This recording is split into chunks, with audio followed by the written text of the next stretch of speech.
Bueno, estamos aquí en 1980, es un gusto conversar con Luis Changuy Cáceres, dirigente histórico del radicalismo de la Unión Cívica Radical en la provincia de Santa Fe, en Argentina. Fue candidato a gobernador, bueno, múltiples cargos, fue diputado nacional y realmente estábamos conversando fuera de micrófonos acerca de la historia del radicalismo en la provincia de Santa Fe, que lo tiene, por supuesto, a Changuy como uno de sus intérpretes, por lo menos desde 1958, año en que arranca, Changuy, tu vínculo con la militancia. Gracias por venir. Yo de las cosas que hablo con seguridad son de las cosas que forman parte de mi vivencia. O sea, de la época anterior, que vayan a los libros, como he tenido que ir yo, para enterarme cómo fue el origen de la Unión Cívica Radical. Hay infinidad de libros en ese sentido. Yo no empecé en el radicalismo, empecé con una militancia muy juvenil, como vos decías, en el 58, época de la libre y la laica. Empecé defendiendo la ley 1420, defendiendo la universidad pública, gratuita. Ahora, perdón la ignorancia, Changuy, pero ¿por qué defendían la ley 1420, que era una ley sancionada en la época de Roca, ¿no? Durante el siglo XIX? Sí, pero una ley laica, o sea, escúchame, a Roca se le podrá decir muchas cosas, pero el tipo hizo algunas otras que son reivindicables. Estamos de acuerdo, pero ¿por qué tenían que luchar por una ley que ya estaba instituida, que ya era parte de la legislación vigente, digamos? Bueno, porque el gobierno de ese momento planteaba determinadas políticas a futuro que medio se daban de patada con lo que nosotros pretendíamos, con lo que eran los principios de la reforma universitaria que nosotros defendíamos. Peligraba la ley 1420, entonces, bueno, salimos. Para serte absolutamente franco, los secundarios salimos, pero la conducción la tenía la fuga. Que era muy fuerte en ese momento, Changuy. Sí, el responsable nuestro acá en Santa Fe, teníamos dos responsables. Uno era Felipe Rodríguez Araya, radical, y el otro era Gallino, de Paraná. No sé la afiliación política que tenía, posiblemente socialista, el que hacía de enlace y contacto era Rodríguez Araya, que después, en la época de la dictadura, lo mataron y apareció tirado en lo que viene a ser la autopista Rosario-Santa Fe, que estaba en construcción, porque era defensor de presos políticos. Cuando él aparece muerto, yo también era defensor de presos políticos acá porque ya me había recibido de abogado. Pero bueno, algunos zafamos y otros no. Otra época, pero ya vamos a ir a los 70, pero digo, año 58, gobierno, todavía estaba la revolución. No, estaba Frondizi. Pues ya estaba Frondizi, ya había asumido Frondizi. Yo además empiezo de una manera no racional, te lo digo con absoluta franqueza. Yo llegué un día al Colegio Nacional, muy aplicado, buenas notas, etcétera, etcétera, y me encuentro con que la facultad, el Colegio Nacional estaba cerrado. Y bueno, y había un cartel que estaba puesto ahí en un pizarrón, que hablaba del tema del cierre del colegio, en defensa de los principios de la reforma universitaria, de la 1420, etcétera, etcétera. Yo volví para casa. Mi padre, cuando llega de los tribunales y me ve, me dice, ¿te hiciste la rata? Digo, no, la rata no. Hay un grupo que estaban tomando el colegio, no se podía entrar, no sé qué carajo es lo que pasa. Tenían el cartel que decía tal cosa. Entonces mi viejo delicadamente me dijo, defendé la 1420 y defendé los principios de la reforma universitaria. Y bueno, ahí ya no era una cuestión de hacer un piquete para que no entren los muchachos. A la noche empezamos a planificar la toma del colegio. Yo estaba en ese momento en cuarto D. Generalmente lo más aplicado estaban en el A, después seguía el B, después venía la C. No te quiero explicar lo que había en el D. Bueno, en el D, para la edad que teníamos, estaban todos los pesados. Tal es así que el grupo de choque del colegio estaba integrado, éramos 47 en el aula. De los 47, había 3 que estaban con la enseñanza libre. 44 estábamos con la laica. Pero los 3 liberos que estaban ahí, que terminó quedando 2 porque uno se pasó, eran todos bonitos, no decían nada, así que estaba todo bien. Ahora, Chanqui, el gobierno de Frondizi era un gobierno prácticamente imposible, ¿no? Porque, por un lado, él es como que oscilaba demasiado, ¿no? Permanentemente, por ejemplo, con relación a la educación, hubo una gran sorpresa, ¿no? Cuando la revista Que sale la posición de Frondizi variando, ¿no? Ya relativizando su posición histórica, que era de la defensa del laicismo, de la 1420. De repente aparece como un legitimador de la privatización o del ingreso de la educación privada, ¿no? Bueno, Argentina es un país extraño. Es un país de donde vos pensás que nunca se puede estar peor y le damos la sorpresa al mundo de que siempre podemos estar peor. Sí, incluso cuando tenés buenos gobiernos, nos encargamos de que los buenos gobiernos no puedan continuar con la gestión de gobierno. Sabotearlos. Y Claro. se sale a joder para que se vaya todo al demonio. Después en todo caso hablaremos de eso, pero el caso de Ilia, que yo creo que perdimos la gran oportunidad histórica que tuvimos los argentinos de volver a ser un país de primera. Claro.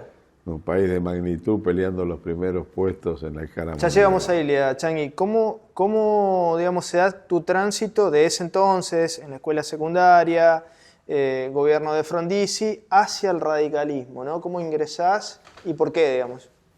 Y bueno, si uno ha ido sumando anécdotas graciosas, si se quiere, desde esa época.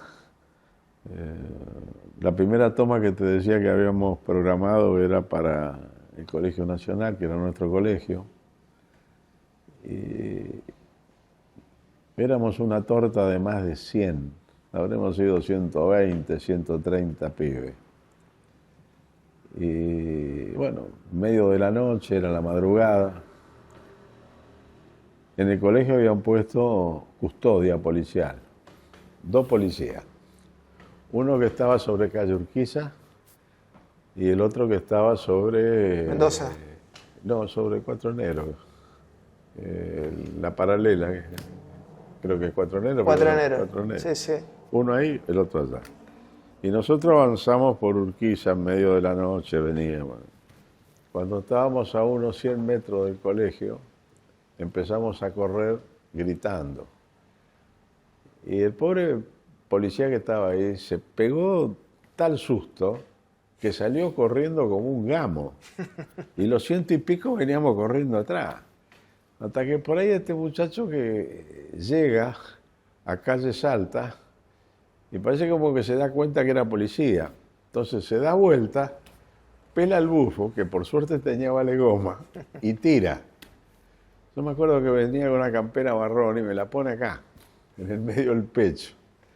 A partir de ese momento seguía la imagen surrealista. Un solo tipo, el policía, corriendo a 120, 130 Justo pibes llegaste vos, Chanqui, que ¿no? corrían para el otro lado. ¿No? Y yo terminé en lo que era el club reformista que estaba arriba de las Delicias. Claro. Y bueno, terminé ahí. Vos imaginate un pibe que estaba por cumplir 15 años. Llego ahí, era el herido, venía de tener un balazo de goma, no sé qué carajo. Estaban las chicas de la reforma universitaria. Nos pusieron 3 mesas, me pusieron arriba de las 3 mesas ahí, abrieron la camisa y me ponían hielo. Y yo me sentía volar, ¿viste? Decía, me quiero quedar acá. Ese fue el principio de la novela. Después salimos de ahí, esa misma noche tomamos el comercial, pero el comercial de mujeres, y nos enteramos que se había recompuesto un grupito de 20 o 30 del desbande ese de los 100 y pico y habían tomado el Nacional. Y bueno, y ahí empezó la novela. Empezó una novela donde no tenía partido. Yo no pensé en incorporarme a ningún partido hasta allá por el año 1963. En el año 1963 llega don Arturo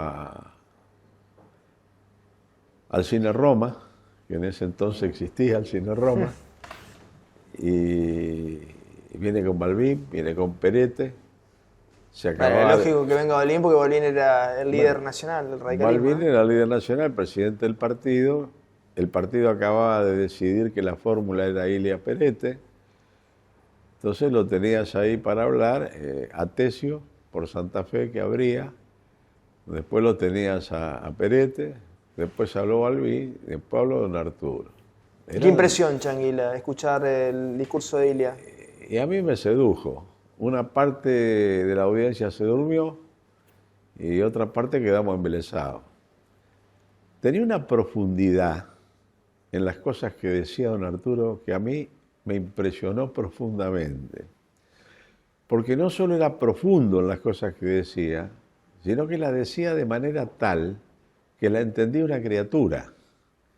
Que esto es algo que después en la convivencia de giras con don Arturo pudimos intimar y me dijo algunas cosas que me marcaron para toda la vida.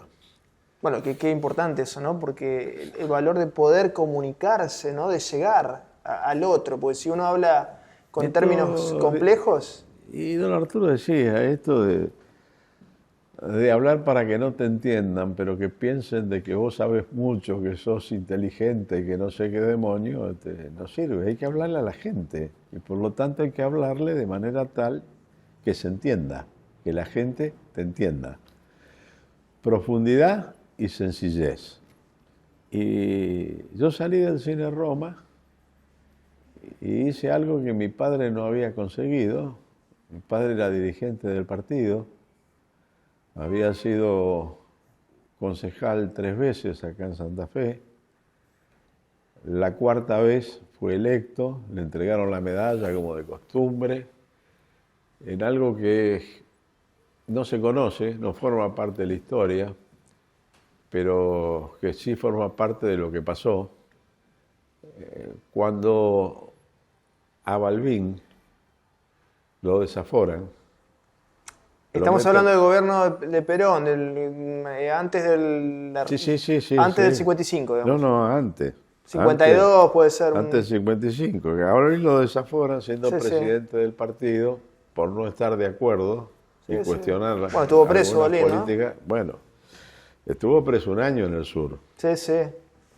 Pero cuando él lo desaforan, que eso sí es conocido, forma parte de la historia, está en los libros, lo que no se conoce es que a los que eran opositores duros, en el interior, en las distintas provincias, diputados provinciales o concejales, se le prohíbe la entrada a los recintos, que fue lo que le pasó a mi viejo.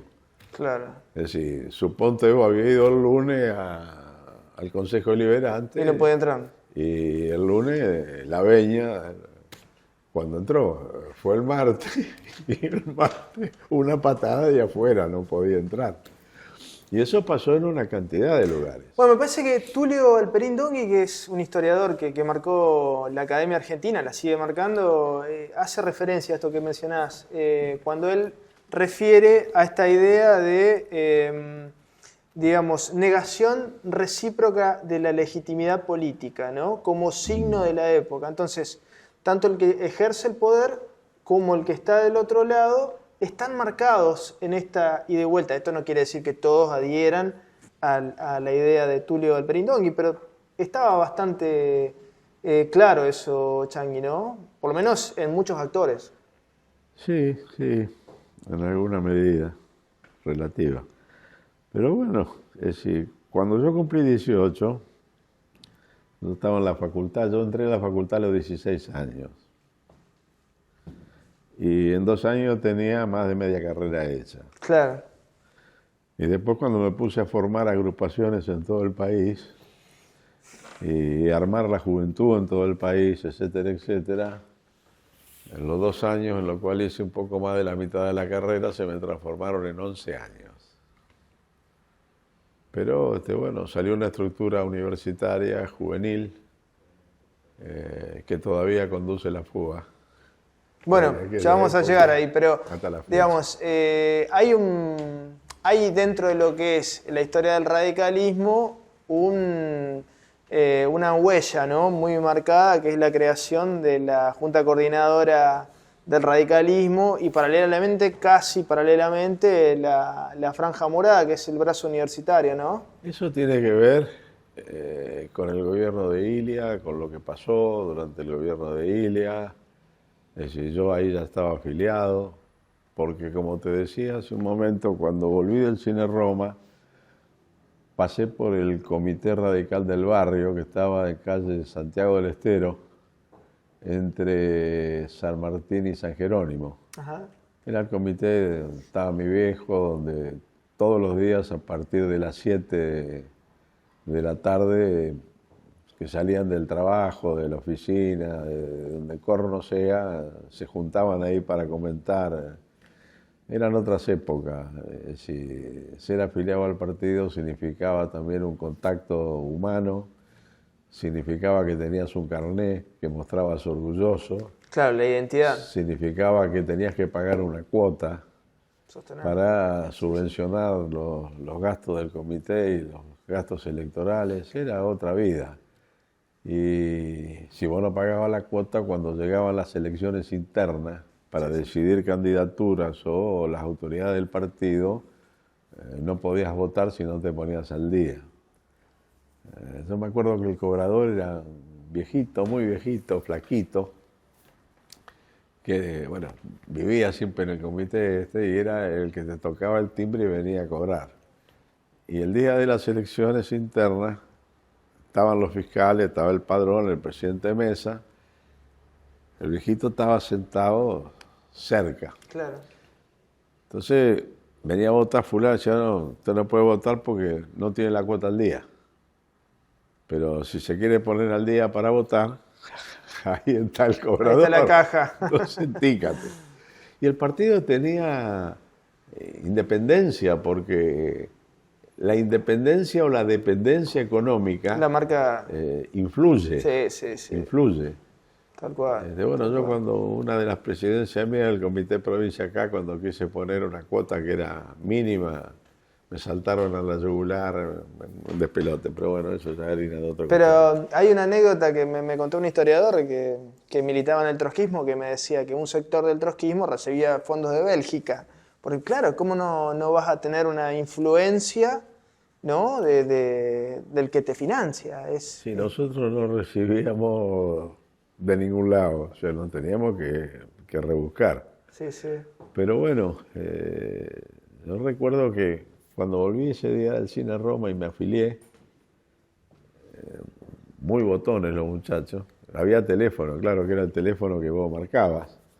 Yo llegué a casa que estaba a 1,5 cuadras del comité y mi viejo ya estaba con globito, matraca y el babero puesto porque ya le habían avisado que me había afiliado al partido. Y ahí arranqué, hice las primeras tribunas, hablando en nombre de una juventud radical que realmente no existía. Abría los actos. ¿Cómo se dio el tema de la oratoria, Changi? Porque para aquellos que no te conocen, bueno, pero nosotros que éramos bastante chicos en los 80, pero bueno, tus discursos eran discursos que un dirigente podía dar tranquilamente en un barrio, ¿no? O sea, que una mezcla de elementos, o sea, que venían de la academia, pero también tenían lo popular, digo, o sea, y tenías también una capacidad de oratoria, ¿no? Que eso es algo que venía innato o lo aprendiste. Yo diría que en parte se aprende, se perfecciona. El primer acto fue en Santa Rosa de Lima. Era la primera vez que iba a hablar, qué sé yo, hablaba Tesio, porque era la campaña de Tesio a gobernador Y Ilia. y Ilia presidente. Claro, claro. Entonces, bueno, caigo y hablaba mi viejo también, hablaban otros 2 o 3 dirigentes más y llegamos con una especie de cajoncito, de tarima, a poner la tarima en el medio de la calle y Para hablar, sobresalir, y digamos. hablar de la tarima. Y llegamos y los focos estaban todos rotos. Era una boca de lobo eso. Yo era el primero que hablaba. Y me había preparado algo para decir. Me acuerdo que fui con un traje marrón impecable, así que carajo, empezaron a llover las piedras en los 4 costados. Unas toscas de barro, salí con todo el traje embarrado, pero yo hice mi discurso. Y después hablaron los demás y bueno, ahí se arrancó. ¿Por qué, digamos, esa reacción, no sabes? Hermano, andate vos al año 1963 en Santa Rosa de Lima y pensá que estábamos disputando con el peronismo. Claro. Es decir, yo no sé de cuántos radicales había en Santa Rosa de Lima, pero te puedo Probablemente poco, Changi. puedo asegurar que era muy poco. Después yo cambié durante unos años esa situación y gané las elecciones en Santa Rosa de Lima, como la gané en Centenario, como la gané es decir, En barrios toda populares. la zona popular, salvo la primera villa donde trabajé, donde me moví, donde tenía amigos, y esa la perdí por 17 votos. No lo podía entender yo, porque fue el primer lugar donde me asenté, el primer lugar donde cuando me recibí puse una asesoría jurídica gratuita. ¿Dónde era la 10ª? No, la 32 Villa Zapellú. Zapellú. Incluso ahí abrimos un dispensario con médicos recién recibidos. Abrimos, lo tenía Ruda, Alejandro, gran amigo médico. Vivía siempre pendiente de que yo no hiciera locura cuidándome y se termina muriendo él hace de esto como 20 años. Ay, cómo lo extraño. Abrimos un consultorio odontológico, compramos un torno de segunda mano. Claro. Pero la verdad la milanesa que ahí se había recibido Prieto de odontólogo y fue Prieto a parar ahí. No fue de segunda mano el torno, compramos el sillón de segunda mano. No nos dio para comprar el torno. Por lo ¿Raúl tanto, Prieto? ¿Hablas de Raúl Prieto? Sí, Raúl Prieto. Había extracciones de muela, Sí, sí. pero no podíamos arreglar porque no había torno. Incluso pasábamos películas los días viernes. Otra forma de relacionarse, ¿no? con la población, con el vecino, ¿no? La militancia era otra cosa, Changi. Era otra cosa. Yo te digo, lo de las películas era una cosa de loco. Yo tenía una amistad con Burlando que tenía Cinematografía Libertad. Te hablo de la época que las películas eran 16 milímetros. Sí, sí. Tenía la máquina, tenía película, era amigo, no tenía nada que ver con el partido, pero era amigo. Plena época de la dictadura militar. Se estaba haciendo la avenida 12 de octubre, o sea que tenías una parte hecha y otra parte no. Y justo frente a la seccional de policía, los viernes poníamos la pantalla. Claro. Y pasábamos películas como, qué sé yo, como Z, que ahora los policías no entendían un carajo, veían una película, ¿viste? Y nosotros pasábamos películas de alto voltaje político. Qué lindo. Y venía la gente venía con la silla, ¿viste? Pues ya sabía a esa hora que nosotros pasábamos películas y vos pensás que en esa época no todo el mundo tenía televisión, es más, Ahora, prácticamente una no había. época hiper compleja, Changi, también, como la es la actual, ¿no? Lo es ahora, digo. Todas las épocas tienen sus cuestiones intrincadas, pero digo, esa época se mezclaban muchas cosas, los golpes de Estado, bueno, la proscripción al peronismo, la Revolución Cubana, después viene, digamos, el Mayo Tenía francés, Vietnam, Vietnam, el Cordobazo. no, O sea, tenía muchas cosas. un montón de elementos que se cruzan, Muchas de cosas. situaciones que se cruzan, y me imagino, y también el surgimiento del foquismo, ¿no? Como una concepción política que va arraigando Sí. en un sector importante de la juventud. Para ustedes que estaban, bueno, que Ilia había sido derrocado, eso es un tema importante, Sí, ¿no? mirá, es muy larga la lista, pero diciendo 3, 4, 5 cosas. Ilia llega al gobierno con un país que tenía caída del Producto Bruto, estaba abajo. El viejo en un año, pasa el Producto Bruto a 10,6 arriba, tasa china. Sí, sí. Segundo año, 9,1. La tasa de desempleo. La tasa de desempleo, el viejo la baja en 7 puntos. Sí, los índices del gobierno de Ilia fueron muy buenos. Espectaculares. Y algunas leyes. Lo primero que hace el viejo es levantarle la proscripción al peronismo.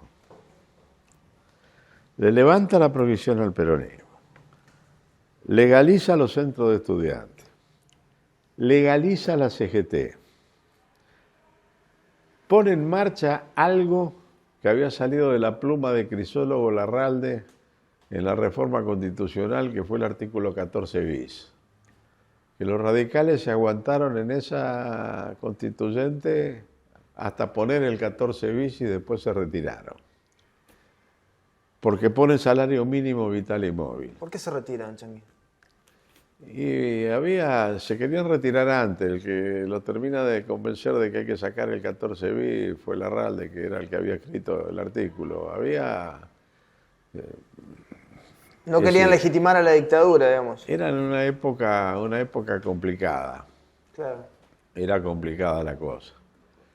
Y los muchachos, los muchachos de la universidad, que el viejo les llevó el presupuesto del 12% al 23%. Le tomaban las facultades, cortaban acá Boulevard, daban clases, sacaban los bancos ahí, mientras le hacían 248 paros los laburantes, a pesar de que tenían la implementación del 14 bis y el salario mínimo vital y móvil, un punto de inflación, un punto de aumento, lo que se discutía eran mejores salarios por encima de la inflación o mejores condiciones de trabajo. ¿Vos pensás que la ley Mucci fue una buena propuesta, Changuín, en ese contexto? La ley Mucci ya es la época de Alfonsín. No, pero Mucci ya era funcionario de Ilia y tenía esa visión, digamos, que después plasma en la época de Alfonsín. El sindicalismo tiene que modificar cosas, los tiempos pasan y bueno, hay cuestiones que son bastante obvias. Yo creo que no está bueno que una persona esté 40, 40 y pico años, 30 y pico años en la conducción de un sindicato. Creo que hay que dar lugar. Creo que no está bueno que las minorías no tengan participación. Eso está claro, Changuí. Está claro que hay cuestiones que no se pueden negar. Ahora, en ese contexto político de ebullición, plantearlo, ¿no te parece, digamos, que es un planteo riesgoso, por así decirlo, digamos? No, en una Argentina inestable, ¿no? No, pero el planteo fue hecho en la época de Alfonsín. O sea, posterior. No, eso no tiene nada que ver. El viejo no. Te puedo contar cómo fue lo de la ley de salario mínimo vital y móvil. Que ya es... Pues se mezclan las cosas. Claro. Porque para ese entonces a mí se me habían roto los cataplines y había armado la primera agrupación universitaria en Derecho de Santa Fe, que se llamaba Movimiento Universitario Reformista Auténtico. Yo te aclaro que el radicalismo supo tener fuerza en la universidad, pero años atrás. Claro. Y esa juventud que tenía fuerza en la universidad años atrás, cuando se divide el radicalismo, el radicalismo intransigente y radicalismo del pueblo, esa juventud se queda con Frondizi, con el radicalismo intransigente. Sí, que era el sector más progresista, por así decirlo. Después viene el asunto de el artículo 28, todo esto del año 58 que habíamos hablado al principio. Sí. Y esa juventud que se había ido con Frondizi se siente defraudada. Fue increíble eso, ¿no? Porque Y eran todos frondicistas y de repente... Y se va.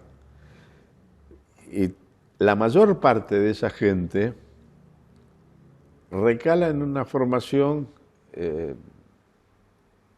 de otro movimiento, que es el Movimiento de Liberación Nacional, que lo acaudiza Ismael Viñas. La mayor parte de esa juventud que venía del radicalismo va a parar al MLN, con presencia en las universidades y con una presencia militante en ese entonces importante. Importante. Esto generalmente no se sabe. Bueno, cuando estaba don Arturo ahí, en la presidencia, que se estaba por anunciar el tema nosotros ya habíamos empezado a mover las patitas.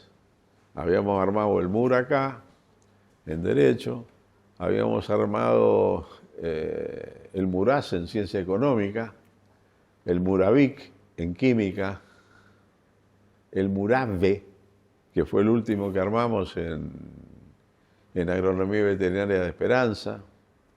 Habíamos armado en el profesorado también, y también en el profesorado de Educación Física, y ya en el arrebato de la locura total, porque veníamos ganando todos los centros, el que más nos costó fue el de Química, para poder ganarlo.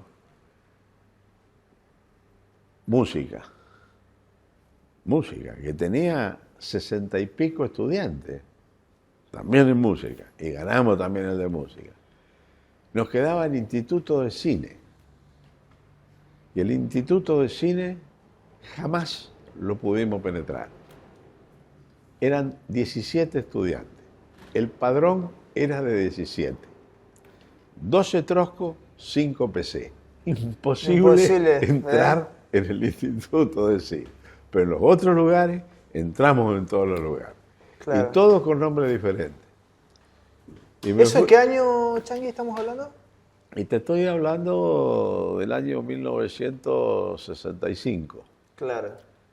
El 1965, 1966, 1967, ya para ese entonces había armado el MARU en Derecho de Buenos Aires y había empezado a tener los tentáculos en el nordeste, donde estaban algunas facultades en el Chaco y otras facultades estaban en Corrientes.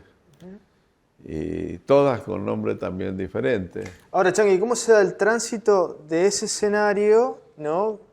Hacia lo que te mencionaba antes, ¿no? Hacia la formación de la Junta Coordinadora Radical? Bueno, eso tiene que ver con el golpe a Ilia. A Ilia, claro. Sí. Las agrupaciones tienen que ver con que este humilde individuo estaba podrido de que le cerraran la facultad sin saber por qué carajo la cerraban. Te soy absolutamente sincero. No lo entendía, digamos. No, sí, había la pizarra, ponían la pizarra, facultad tomada por Magoya, por lo que carajo sea. Yo le preguntaba, bueno, le pasó un poco de gol también en esa época, Changi, porque Francia era un violín en muchos aspectos. Sin embargo, con legitimidad también los estudiantes... Decía, ¿dónde se discutió esto? ¿En qué asamblea se discutió esto? No, fue la comisión directiva del centro. ¿Y dónde se reúne la comisión directiva del centro? En algún aula. ¿Y qué día? Cuando se le ocurre. Entonces, Michelo Catapline. Claro. Porque todo este despelote sale porque Michelo Catapline. Claro. Entonces, conseguí ficha de afiliación, hice imprimir más fichas y salí a afiliar para el centro de estudiantes. Y un par de meses después, con la ficha que había presentado, armé lista y para adelante. Ahora, en ese interín también, son cosas que no las debería decir, pero bueno, en ese interín también, en una de las tomas, yo que ya estaba hinchado y ya tenía grupos en distintos lugares de residencias estudiantiles, ya Sí. estaba acá, estaba la otra, estaba allá. Que eran muy comunes en esa Me época. recorrí la residencia estudiantil donde estaba la gente nuestra y le dije, muchachos, tomaron otra vez la Facultad de Derecho. Era, suponte vos, las 10:30 de la noche, qué sé yo, qué carajo. Agarren alguna cosita y vamos para allá. Y saltamos la verja del ET10 y después saltamos la otra verja que daba a la universidad y éramos unos 70 más o menos. Y adentro había unos 10 que estaban con garrote y demás hierro. Sí. Y los 10 lo acaudillaba un gordo divino que tenía como 180 kilos más o menos, el gordo Raspini. El gordo Raspini era del Movimiento de Liberación Nacional. Entonces el gordo viene con los otros 9, me dice, Changi, seamos sensatos. Nosotros somos 10, ustedes son 70, quédense con la facultad, nosotros nos retiramos. A la mierda. Los muchachos enseguida dijeron, bueno, acá ya a dormir, no, acá ya no, a dormir, no se va nadie de acá, porque estos van a volver. Van a volver, estos claro. fueron a buscar gente. Sí, claro. No, sí, bueno, pero no, es que yo me tengo que ir porque mañana trabajo, porque yo, qué sé yo, y bueno, pero no, acá se tiene que quedar la bla. Lo cierto es que tipo 6:30 de la mañana, una horda, pero una horda. Me habían sacado la gente de química, de económica, de derecho, un infierno. Y yo cuento lo que éramos. Sí, está. Inferioridad de condiciones, Éramos claramente. 13, 14 Claro. tipos, porque los otros se habían ido al carajo. Entonces el gordo me mira y me dice, Changi, a ver, yo fui sensato hoy, ¿no? Sí, gordo, fuiste sensato. Bueno, yo espero que vos también seas sensato ahora. Tenés razón, gordo, que quedaste con la facultad. Es decir, eso fue un poco los orígenes de la cuestión. A raíz de eso, a mí me suspenden por tiempo indeterminado ¿En dónde? en el centro de estudiantes, de manera tal de que no puedo ser candidato y no puedo votar en las elecciones durante varios años.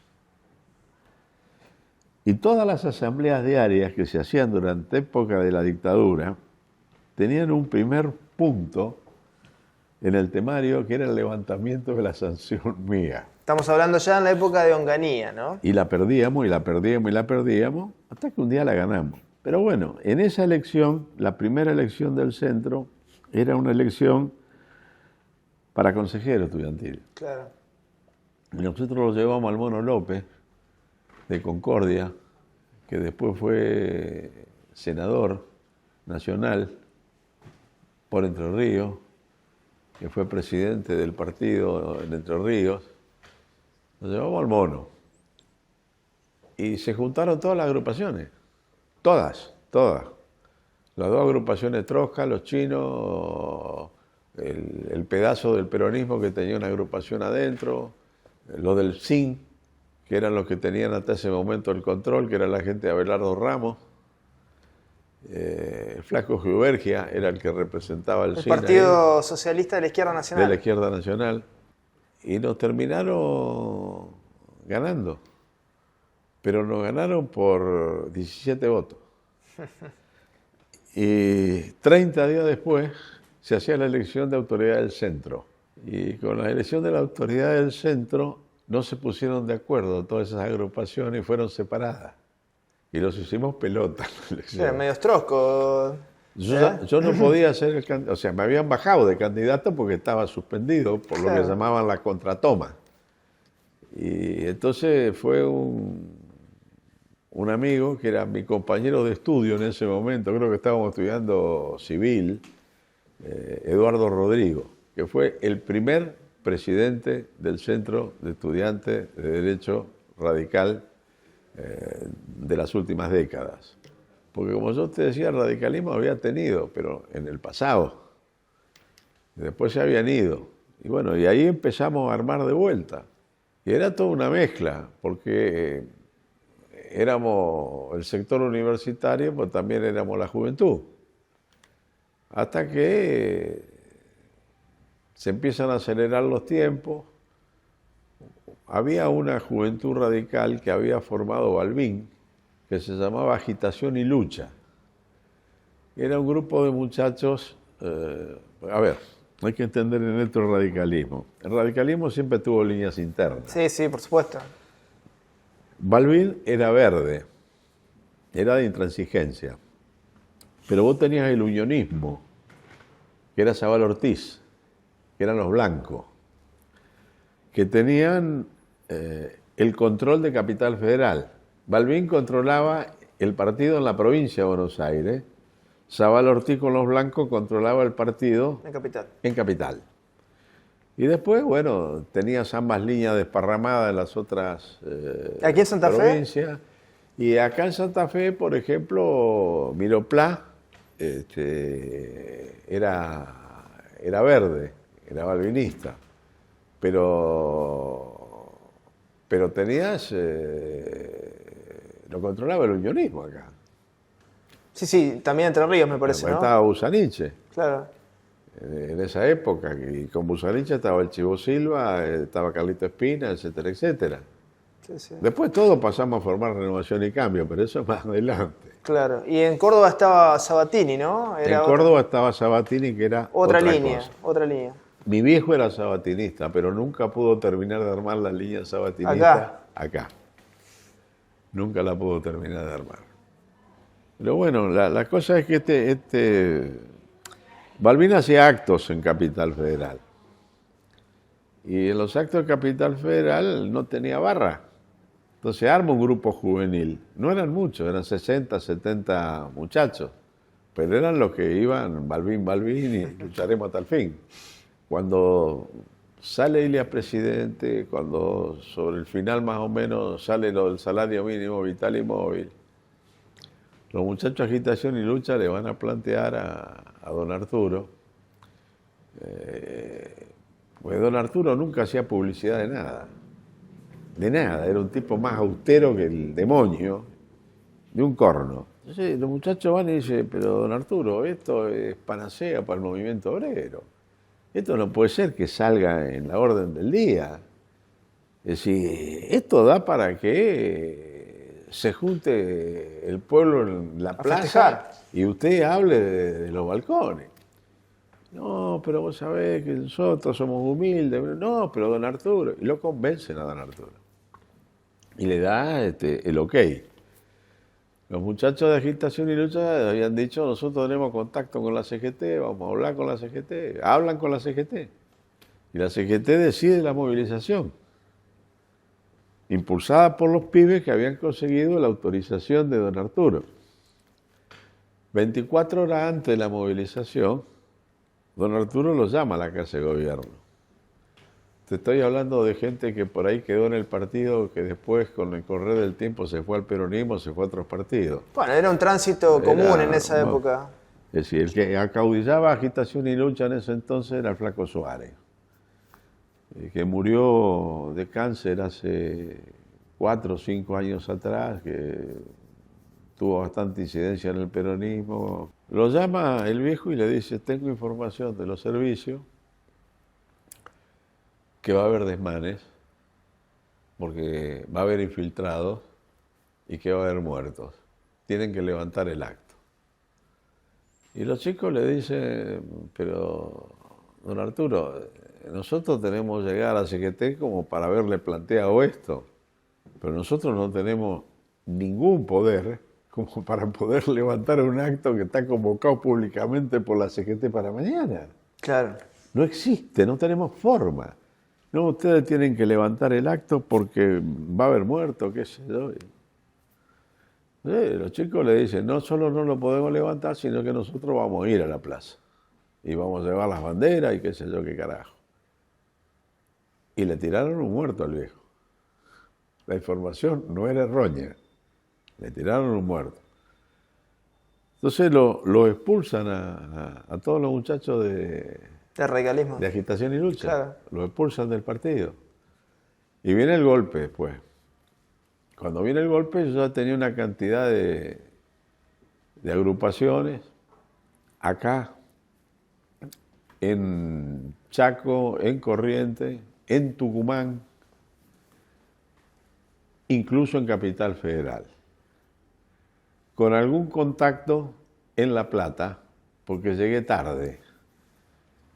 O sea, consigo el contacto con Sergio Carcachov, armo una reunión con Sergio Carcachov en un bar que estaba en la inmediación en la Facultad de Derecho, a plantearle de que, que tenía que conocer radicales, hijos de radicales, que qué sé yo, que nos juntara alguno que estábamos armando en todos lados. ¿Qué se estaba armando, Changuí? Estábamos armando las agrupaciones, con nombres diferentes. Claro. ¿Que por qué yo las ponía con nombres diferentes? Porque en cada lado las armaba con chicos que no tenían ninguna formación política. Y teníamos nosotros acá que todos los días discutir en asamblea con unos leones enfrente, nos teníamos que preparar. Pero armaba acá con gente que no tenía formación, acá que no tenía formación. Y yo decía, si todos van con la misma sigla, voy a tener que aguantarme las macanas, no solo que podamos hacer nosotros en derecho, sino la que pueda hacer aquel en Corrientes, aquel en Tucumán o aquel en Cuyo. Era una época, lo hablábamos antes de empezar, Changuí, una época donde, claro, por imperio de las circunstancias, por la calidad de los contrincantes políticos, había una necesidad de formación histórica, de formación doctrinaria. Inclusive ustedes, esto lo contaba otro dirigente, estudiaban el marxismo, ¿no? Sí, teníamos libros de lectura obligatorio. Nosotros teníamos grupos de formación política y también elaborábamos documentos. Pero bueno, todos con nombres diferentes. Le digo a Sergio, juntame a alguna gente. Me dice, llegaste tarde, ya me recibí de abogado. Estoy instalando el estudio. Claro. Le digo, bueno, pero te tiene que quedar son todos viejos que ya se están por recibir, están todos mirando la última materia, los amigos, qué sé yo. Pero no sé, tirá la red, enganchame algo en algún lado ahí. A todo esto, si nosotros estábamos en el centro de estudiantes y nosotros dábamos la fuga. Sí, sí. Es más, nosotros habíamos caído al Congreso de Fuga que se hizo en odontología de Capital Federal 48 horas después de haber ganado las elecciones acá en Derecho. En Derecho. No entendíamos un carajo, menos el tema de fuga. Mi viejo me había dado un auto que había sido de él, viejo, grandote, un Lincoln Sepur, que tenía un motor preparado, que era un motor Ford 45. Y yo no te puedo decir si éramos 11 o éramos 10, pero todo arriba del auto. El auto iba achatado.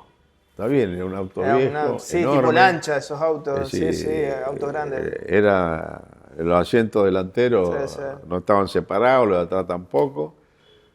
Pero yo me acuerdo, por ejemplo, que atrás venían sentados 3 y 2 más venían sentados arriba de los 3.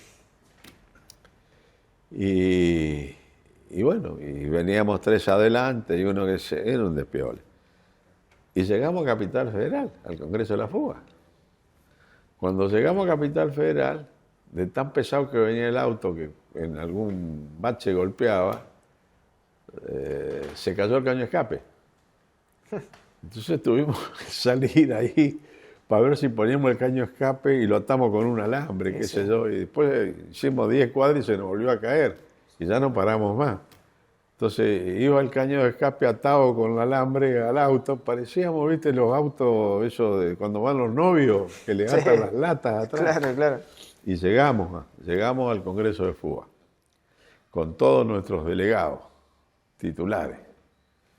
no entendíamos un carajo. Que estaba el grupo A de los Trotskos, el grupo B de los Trotskos, estaba el Movimiento de Liberación Nacional, estaba la Juventud Peronista, que era el FEN de Grabois, de Pajarito Grabois, que era el único grupo peronista que estaba adentro de la FUBA, que eran reformistas, porque todos los otros grupos peronistas eran anti. Claro. Estos estaban adentro, el FEN de Pajarito Grabois. Y bueno, y los del PC, y estaban uno ahí, qué sé yo, que era la línea independiente. El Partido Socialista habrá estado también. La línea independiente. Claro. Y bueno, nosotros estábamos ahí, qué sé yo, y por ahí se nos acerca un petizo Sander, después fue médico, después fue asesor mío en el Congreso, en la Comisión de Acción Social y Salud Pública que presidí durante 2 periodos, porque cuando estaba ahí era la Legión Extranjera, así todos los que venían exiliados, boleados, pink. Bueno. Se acerca el petiso y dice, ¿y usted muchachos dónde son? Derecho Santa Fe. Ah, ¿y de qué grupo son? No, estamos en pelota, nosotros no tenemos idea de nada, hicimos elección hace 2 días, ganamos la elección, ¿y ustedes qué? ¿Cuántos delegados tienen? Tenemos 5 titulares. 5 titulares, blip, blip, blip, blu, bla, blu. ¿Y vos de qué línea sos? Y yo soy la línea independiente, dijo Sander. Sí, era la línea independiente de Sewane. Entonces, vos llegás en pelota a una reunión de fuga. Tenés los grupos Trotsko, el PC, el Movimiento de Liberación Nacional, vos sos radical. Y tenés uno que es la línea independiente. ¿Dónde te metés? Permiso, la línea independiente. No te queda otra. Y estuvimos en la línea independiente de Sewane. Claro. Durante unos cuantos años. Después de ahí salieron otras cosas. Pero bueno, estuvimos ahí, quedamos enganchados con la línea independiente de Sewane, participábamos de las reuniones, de las qué sé yo. Acá en Santa Fe había 2 responsables que ellos tenían antes, que era Lucho Molina, que manejaba el centro de química, y ahí pasaron a tener un segundo responsable, que era yo, que manejaba derecho, y el resto del circuito. Y bueno, en esa época la Franja Morada estaba fuera de la FUBA. Tenía alguna poca gente en La Plata, Claro. que la caudillaba Panconi, buen tipo, flaco, anarco, de tamaño medio. Tenían otra agrupación en Rosario, 2 agrupaciones tenían. Derecho, donde había bastantes radicales en esa agrupación, que caudillaba el petiso Garat, que era narco, y después tenía 3 agrupaciones en La Plata, 2 agrupaciones en Rosario, y tenían otras 2 agrupaciones en Córdoba, donde en Córdoba estaba bastante mechada la presencia radical en esas agrupaciones, pero la Franja estaba afuera de la FUBA. Con el correr del tiempo empezaron a pedir ahí poder participar como observadores en el Congreso de la FUBA. Y bueno, yo recuerdo en una clandestina que se hizo en Sauce Viejo, época de los milicos, llovía, barro hasta las pelotas, que llegó el Gordo Menucci, que falleció la semana pasada, me golpeó mucho la muerte del Gordo, el Colorado. Él venía como observador por el grupo, él venía del Línea Independiente, qué sé yo, que tenían alianza con la Franja. Y bueno, una vez que entrábamos ahí no se podía salir más hasta que terminaba. Se cerraban las puertas del galpón ese y quedabas ahí fondeado. ¿Qué año era eso, Chanqui? Y eso tiene que haber sido... Antes de los 70. Tiene que haber sido años 69, 70, por Claro. ahí. ¿Ya estaba funcionando la Junta Coordinadora Nacional o...? En el 68. En el 68, estos grupos juveniles que habíamos armado en las universidades, frente al golpe de Estado, bueno, nos volvimos loquitos. Claro, claro. Es decir, la orden era salir a buscar algún fierro que se Bueno, consiguiera. lo que pasa es que es cierto lo que vos marcás. El golpe a Ilia fue un antes y un después dentro del radicalismo. Hubo un sector que se fue a la lucha armada. Sí, Bueno, pero no radicales. Los que se fueron a la lucha armada no eran radicales.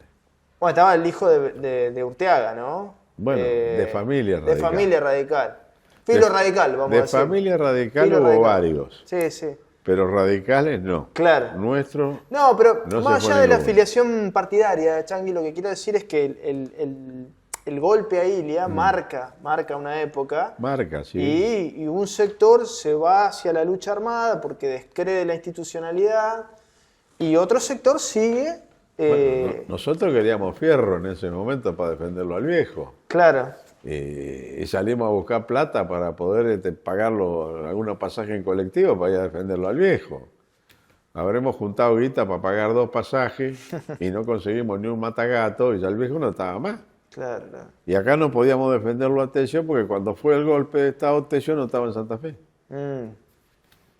O sea que uno quedó con el hueso atravesado acá. Y en ese contexto, la Junta Coordinadora Nacional Y empieza en ese contexto el Flaco Suárez, que era la cabeza de este grupo de agitación y lucha, que lo habían expulsado del radicalismo, Claro, que se enteró que había grupos juveniles activos y qué sé yo, bueno, toma contacto, plantea el asunto de podemos hacer algo y no sé qué carajo, y entonces yo consigo la quinta del ingeniero Fruto, en medio del Monte Zapatero, porque era amigo de mi viejo.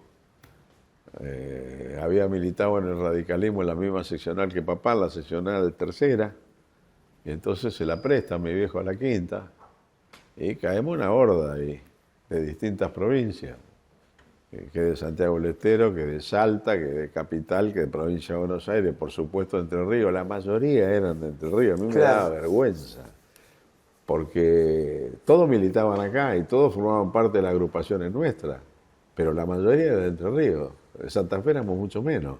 ¿Y en esa quinta nace, Changi? En esa quinta nace la Junta Coordinadora Nacional en medio de un viento, debajo de las moras. El viento nos tiraba las moras encima y las moras nos manchaban. Había solamente 3 mujeres presentes. No se durmió, se sesionó toda la noche. Aparte, la quinta estaba ahí. Nosotros funcionamos afuera, porque en la quinta no se podía entrar. Es decir, la cantidad de gente que éramos, que no éramos un mundo, Claro. pero no tenía capacidad la quinta para darnos cabida. Sí, sí. Entonces se funciona debajo de las moras, con el viento, con las moras que volaban. ¿Cuál es la idea de fundar, Y las 3 mujeres, una era actualmente mi esposa, Alicia? Alicia, la otra era Liliana Barea, hija del ingeniero Barea santafesino, que se casó con el Mono López, que es este que yo te decía de Sí, sí. Concordia, que fue presidente después del partido en Entre Ríos y senador nacional.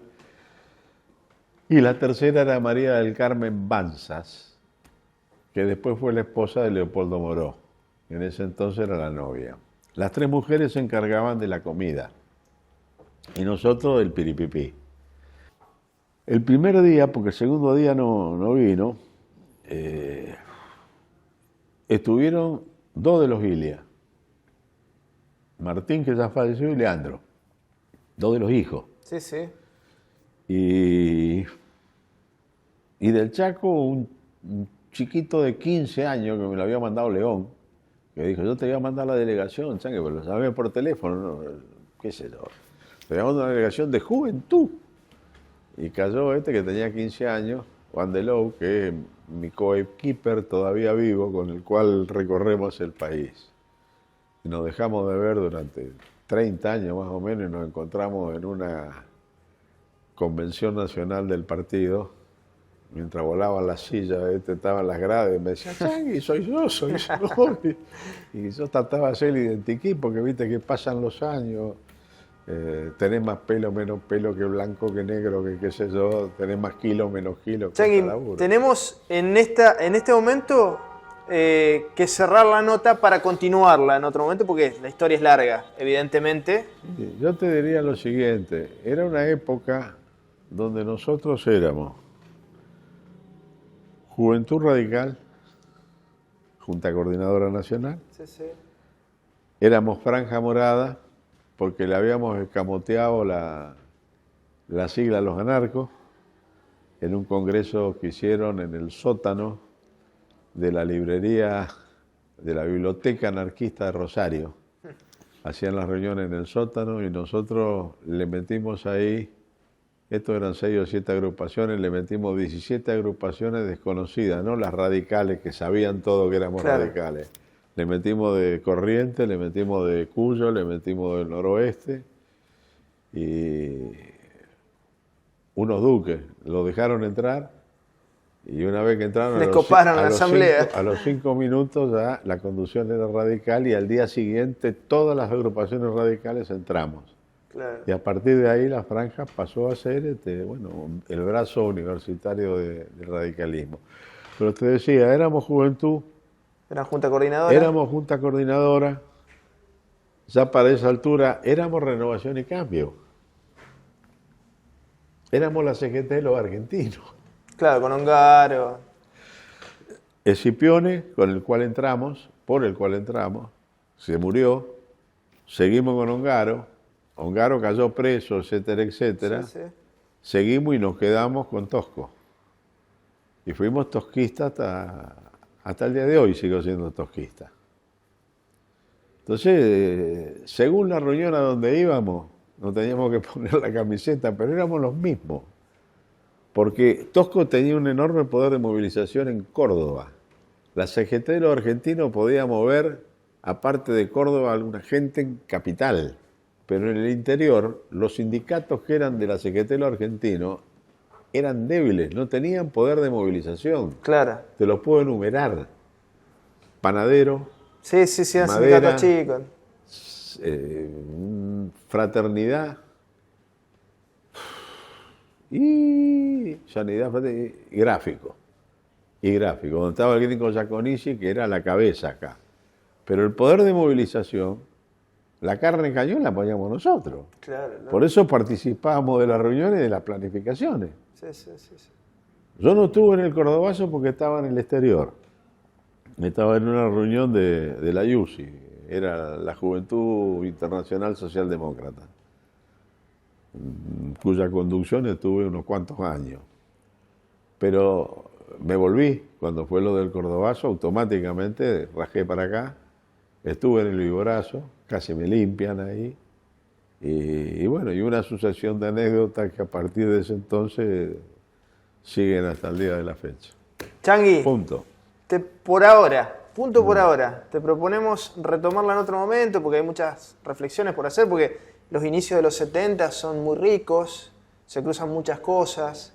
Ahí, Vos pensás, elecciones libres sin proscripciones ni condicionamiento por un lado, y del otro lado ni golpe ni elección, revolución. Claro, esas eran las dos cosas. Una complejidad. Eran las dos cosas. Una complejidad muy difícil de abordar. Gracias. Al contrario. La seguimos. Un gusto. No, el gusto es mío. Seguimos en punto de partida.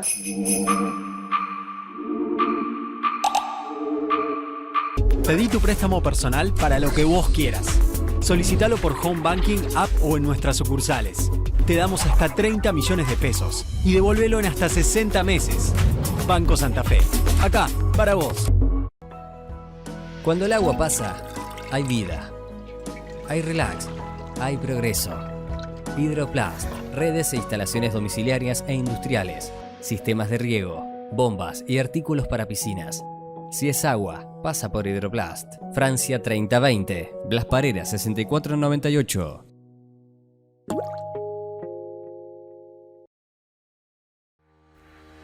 Consejo Municipal de Santa Fe, 150 años. El consejo de todas las voces.